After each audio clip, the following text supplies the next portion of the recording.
Now, turning to another big story today, and we're going to speak more about this One Nation whole debacle in a moment with the panel. But first, turning to another story, it seems that GetUp is directly urging people to vote for independent Zali Steggall in the seat of Warringah. Today, I had a story in the Daily Telegraph which reported on the actual door-knocking script that GetUp voters, or that GetUp volunteers rather, are using when they go around the Warringah electorate. Now, it's pretty sensational because it directly tells people to vote for Zali Steggall, and she has repeatedly said that she wouldn't accept any favours from GetUp. But also the sort of language it uses about Tony Abbott is really over the top. It GetUp suggests that their volunteers call him a dinosaur, a Neanderthal. It blames him for the wrecking in Canberra over the past few years. It says that he is solely responsible for, you know, the political upheaval and the leadership change in the state of politics. We know this isn't true. We know that because it was Labor that first started the issue of overthrowing leaders, and that it was Malcolm Turnbull who did it to Tony Abbott first. But this is the tactics that they're using in Warringah. The seat is really at risk. I understand that Liberal Party polling has that Warringah will most likely be lost at the federal election. Tony Abbott is really spending every minute campaigning in the seat to try and hold on to it. Joining me now, GetUp refused to come on the show tonight. However, a rival group, a Conservative group, Advance Australia, and their head, Jared Benedet, has agreed to come on, and he's very active in Warringah as well. So welcome, Jared. Thanks, Shari. Now, what do you find in Warringah? You're doing a lot of research and polling there as well. How bad is it? Is it, you know, as bad as we're led to believe, and that, you know, at the moment Tony Abbott's on track to lose the seat to Zali Steggall? No, look, I think it's very close. There's no doubt about that. We're hearing rumours that Zali Steggall has up to a $4 million war chest that she's ploughing into the electorate from a range of different sources. I want to come to that GetUp call sheet. It's very, very, very plain that Zali Steggall is a GetUp candidate in this election, just like Karen Phelps was, just like Cathy McGowan was before that. This is a playbook and a movie we've seen before. You pick an independent, you say lots of nice things about them, and then you hope to get them elected. The electorate won't be fooled. She seems to have... and we think... Yeah, no, keep going.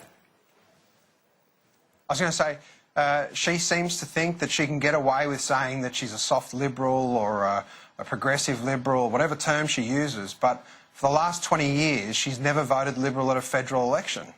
The two do not match. Now, I mean, you mentioned that Zali Steggall is said to have a $4 million war chest, which would be extraordinary. How big is your war chest that you're running in Warringah? Oh, look, we're a fraction of the size of that. We've raised about $400,000 online from our supporters. We've got about 29,500 supporters across the country, about 2,900 donors out of that supporter base. It's just over $400,000, and we'll be putting that type of money, not all of it, but some of it, into Warringah. And you'd have to think the Liberal Party's raised probably an equal or even more, you know, than that to put into Warringah. They wouldn't want to lose it, even though, you know, their research, I'm told, indicates at the moment that they are on track to. What is Tony Abbott, what are you doing to counter GetUp's tactics? You know, GetUp's been around for a lot longer than you have. Their tactics work. You know, they've got a huge army of volunteers. They're door-knocking. They're trying to door-knock everybody in Warringah with this message, and they've got call centres. They're very well resourced. How are you responding to this? Yeah, absolutely. Shari, we went to our members just 2 months ago and said, what do you want out of this federal election? The first thing they said to us was, we want you to hold to account left-wing activists and those organisations. And GetUp's the spearhead of many different organisations on the left. So we're doing that. And we wouldn't be in Warringah if Zali Steggall wasn't backed by GetUp. If she was not a GetUp candidate, we would be looking at other electorates.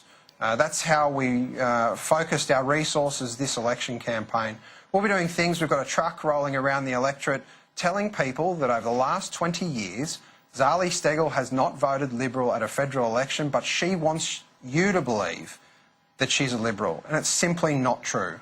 You're doing polling, as I understand it, as well. You funded polling in a lot of the marginals. Can you run me through some of those results? You know, what is Warringah's 2PP? How's Indi looking? How's Lindsay looking? Yeah, look, I don't have all of them off the top of my head, Shari, but Warringah's close in terms of 2PP, and what is it? I think what have you got? real issue there. Off the top of my head, I had 51-49 to the coalition. Okay. I don't think that's a secret or anything that's too far removed from the public polling that you're seeing, you know, whether it be news poll or the like. The major parties are suffering, there's no doubt about that. Their primary votes are lower. But when you look at GetUp and their impact on this election, whether it be themselves or their mates at the Wilderness Foundation, so Wilderness Society, I should say. Shari, in your introduction, you said that they're calling Tony Abbott a dinosaur. Well, the Wilderness Society today kicked off a campaign using exactly the same language. Yeah. Now, last year, the Wilderness Society was a $12 million organisation. GetUp's already raised $11 million and have 80-odd staff in their headquarters in Sydney, most of which are going to be deployed to take on mainstream candidates in electorates like Warringah, Dixon, and many others throughout the country. We don't think this is good for democracy. We're trying to balance it up. We're in a David and Goliath battle here.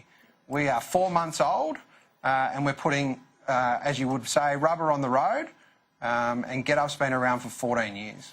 There's a suggestion that the federal elections actually could be closer than people realise, and it might not be the landslide to Bill Shorten that everyone seems to think.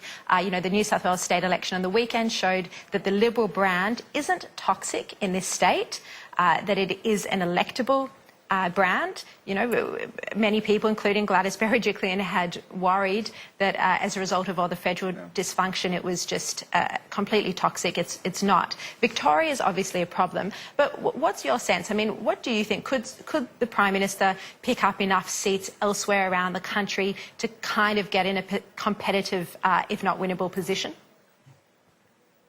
Oh, look, I think, Shari, the famous saying that anything can happen in politics and a week's a long time rings true for this federal election. I think it will be tighter than people necessarily think. But I would say that both of the major parties, because of their failures over the last 10, 12 years, are less popular than they have been in the past. There's no doubt about that. That goes for the Liberal Party and the Labor Party.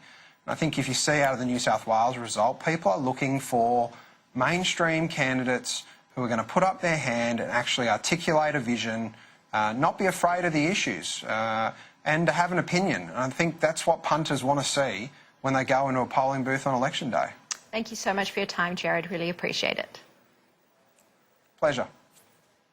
Now, I've got a bumper panel up for you next, and we're going to get into this One Nation saga, so don't go away.